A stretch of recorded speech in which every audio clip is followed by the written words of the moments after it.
I'm gonna begin the process of customizing these Converse shoes. There's a lot I have planned for this, but I only have materials to do like one thing right now, so that's what we're gonna start with. Got these really pretty koi fish appliques that I'm going to put on the shoe. Kinda like that. And I'm just gonna sew over it.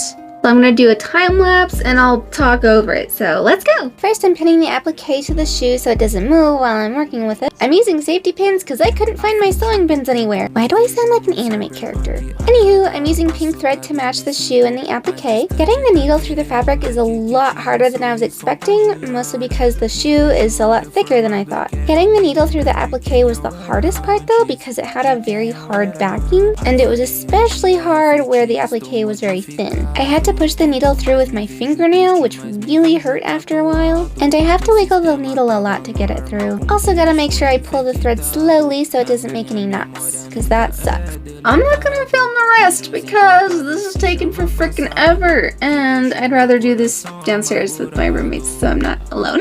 Let's skip to the finished product. Wow, it looks so good. You can definitely see where I sewed it on, like a little, but whatever. And look at that one. And then from far away, here's how the black light looks on them. You can still kind of see their outlines, but not like, I don't know. Something's going on with this one. You can see a lot better in real life. This took me like 2 hours to do each of them, so 4 hours total, so I don't want to do that again. But I'm gonna have to, because I have ideas. So stick around to see what else I do to them.